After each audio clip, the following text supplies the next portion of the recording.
Hello and welcome to my channel. In today's video we are going to discuss about BAC libraries, जिसको हम back libraries भी बोल सकते हैं, and YAC libraries. So starting with back libraries, so BAC libraries, where BAC stands for bacterial artificial chromosome. So basically BAC libraries are the collection of DNA fragments that are inserted into the bacterial cells using a vector called a back. ठीक है, and back is a cloning vector. So basically BAC libraries क्या होती हैं, bacterial artificial chromosome libraries. तो ये जो होती है कलेक्शन होती है DNA फ्रेगमेंट्स की, जिनको बैक्टीरियल सेल्स के अंदर इंसर्ट किया जाता है using a vector called BAC. तो BAC जो है एक वेक्टर होता है, क्लोनिंग वेक्टर होता है, that is used to replicate the DNA fragments into the bacterial cells. तो बैक्टीरियल सेल्स के अंदर DNA फ्रेगमेंट्स को रेप्लिकेट करने का काम जो करता है वो है BAC, एंड वो एक क्लोनिंग वेक्टर है. तो it is derived naturally occurring from F plasmid of E. coli, and they are designed to accommodate large DNA fragments, making them valuable tools for cloning. तो BAC लाइब्रेरीज़ का क्या advantage है, ये जो है ये वेक्टर का काम क्या होता है, एक चीज़ को दूसरी जगह पहुंचाना. वेक्टर बेसिकली आप बोल सकते हो कि एक मॉलिक्यूलर आप बोल सकते हो व्हीकल होता है, ठीक है, जो कि मूवमेंट एक जगह से एक DNA फ्रेगमेंट को दूसरी जगह ले जाने में मदद करता है. सो ये जो इनका एडवांटेज ये है कि they can accommodate the large DNA fragments. तो बड़े बड़े DNA फ्रेगमेंट्स जो होते हैं उनको ये एक जगह से दूसरी जगह कैरी कर सकता है, इसीलिए ये एक वैल्यूएबल टूल है फॉर क्लोनिंग. अगर इस लाइब्रेरी की कंस्ट्रक्शन की बात करें तो BAC लाइब्रेरीज़ कैसे बनती हैं. To create BAC libraries, genomic DNA from an organism of interest is fragmented into a manageable pieces. ठीक है, उसको ब्रेक डाउन करेंगे, जो भी हमारा DNA ऑफ इंटरेस्ट होगा उसको हम क्या करेंगे, फिर उसको हम छोटे छोटे फ्रेगमेंट्स पे तोड़ेंगे. ठीक है, and these fragments are then ligated into BAC vectors. जो हमारा जीनोम ऑफ इंटरेस्ट है उसको हम लाइगेट कर देंगे BAC वेक्टर्स में, and the resulting hominin BACs are introduced into the bacterial cells. So basically BAC libraries है कि बैक्टीरियल सेल्स में ही काम आती है, क्योंकि बैक्टीरियल आर्टिफिशियल क्रोमोसोम नाम ही इसका है, तो बैक्टीरियल सेल्स में ही इंट्रोड्यूस होंगी. ठीक है, टिपिकली E. coli यूज़ किया जाता है, and each bacterial cell contain a different genomic DNA fragment collectively representing the entire genome. Now talking about storage and replication, so bacterial cells containing the cloned BACs are stored as a library, and due to the ability of bacteria to rapidly replicate, the library can be easily maintained and amplified. ठीक है, तो replication की बात करें, easily replicate हो सकता है. ठीक है, क्योंकि बैक्टीरिया के पास ये प्रॉपर्टी होती है कि इट कैन रैपिडली रेप्लिकेट, तो इजीली रेप्लिकेट करेगा. एंड स्टोरेज की बात करें तो हम इनको एज अ लाइब्रेरी स्टोर करके रखते हैं.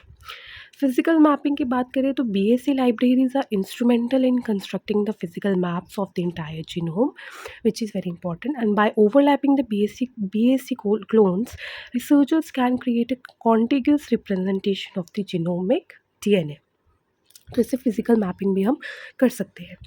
Now talking about the applications, तो first is genome analysis, second is gene isolation.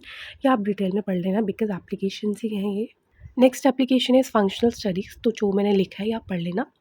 Next is YAC libraries, that is yeast artificial chromosome libraries. वो BAC थी बैक्टीरियल आर्टिफिशियल क्रोमोसोम लाइब्रेरीज़, ये YAC है yeast artificial chromosome libraries. And these are the another type of genomic library that is similar to BACs but using the yeast cells as a host. BAC में हम bacterial cells use करते हैं as a host, YAC में हम yeast cell use करते हैं as a host. तो यही मेन डिफरेंस है. ठीक है, YAC libraries are YAC are the cloning vectors, same जैसे BAC cloning vectors थे, YAC भी cloning vectors होते हैं that are designed to replicate the large DNA fragments but in the yeast cell. बस एक होस्ट का ही फ़र्क है. वो बैक्टीरियल सेल्स पे हम काम इनको एज अ वेक्टर यूज़ करते हैं, इनको हम यीस्ट सेल के अंदर हमने अगर करवानी हो रेप्लिकेशन तो हम YAC यूज़ करते हैं. And yeast particularly Saccharomyces cerevisiae is used as a host organism due to its ability to handle large DNA inserts.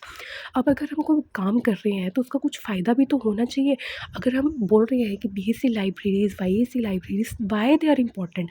Because इसमें हम लार्ज डीएनए इंसर्ट्स को हैंडल कर सकते हैं, लार्ज डीएनए फ्रैगमेंट्स को, लार्ज डीएनए चंक्स को हम insert कर सकते हैं हमारे बीएससी क्लोनिंग वेक्टर में, जो कि बड़े-बड़े फिर हमारे जो फ्रैगमेंट्स होंगे उनको क्या करेगा, रेप्लिकेट करेगा।